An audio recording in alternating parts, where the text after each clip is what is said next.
Hello. So I thought it'd be fun to go through a project that I'm doing right now on this Rick Barrett W2 Katana. Effectively, I just have a bare blade that I bought from Rick directly, and these are some stats on that blade. You can see that it's a lovely piece, and it just needs all the rest of the fun stuff. So I thought it'd be fun to make another little video blog to go alongside some of the other project video logs that I have going to show this Rick Barrett Katana. In effect, the blade has a really beautiful hamon on it. It's very stunning. The Nakago doesn't have the same level of detail that I see in Rick's work typically, but it's one of his later pieces as he was kind of exiting the katana market, and I got it for a real good deal, so I'm not going to bitch and moan about it. On any note, the blade is a lovely shape. It's very nice. And the next steps for me are figuring out what needs to happen next, right? So the blade is in polish. A lot of times when you get a blade, it's not necessarily going to be in polish, so sometimes you have the hurdle of getting a polisher. In this case, I don't have to. Everything is all sorted from that side of things. The polish is already on the blade, so I just need to find the fittings for the blade, and then I need to send the blade off and have it mounted once I have all the pieces together to somebody that can make a suka, wrap the ito around the suka, make a saya, make a habaki, that type of stuff. Sometimes you would find different people that would make a habaki and you'd send the blade there. Sometimes you would find different people that make a saya or suka, but for what I do, I usually use Randy Black for most of my mounting, and he's capable of making habaki and saya and suka and wrapping ito and all of that stuff, and he does an exceptional job, so that man will have my money as long as he will take it. On any note, that's the next steps for me in this project. I hope that you are kind of enjoying the video process. I will try to keep you updated once I have some information about what I'm going to do with fittings and kind of what the next steps are. I think it's kind of fun to go through these video logs to see kind of how stuff looks and works, and you know what the next steps are to doing these types of projects. Now I also wanted to show you how I store a blade that's in polish, but you know, waiting for other stuff to happen, because you don't usually want to just kind of leave them out in the open.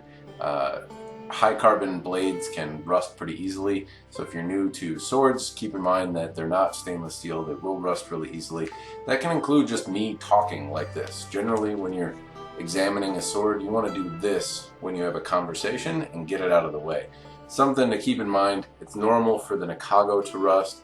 It's not normal for the rest of the blade to rust. If you're ever looking at somebody's schmancy-pantsy stuff, don't talk to it, don't breathe heavy. Sometimes even folks will wear like a mask, you know, kind of like a surgical or painting mask, just because the saliva from when you speak or breathe can get on the blade and rust it. So anyway, that's why you don't want to just leave it out to the elements. What I do is I keep it in this newspaper. This actually came on the blade before I got it. I wrapped it, I think, in some tape, or maybe that came that way from Rick. But either way, newspaper is a good way to wrap the blade. It has a very fine texture to it, so it doesn't often affect the polish on the blade. And I usually keep it in an oil as well, so you might see that there's an oil coating on the blade.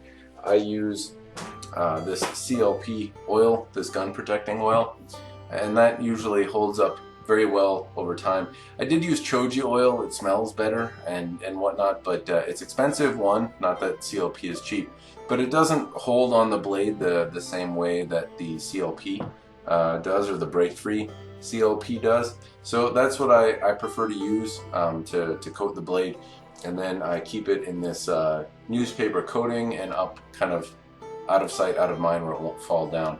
Rick's blades are also very sharp, so you know, conceivably this could poke out. You know, it's already, you know, trying to get me here just by this little tip here.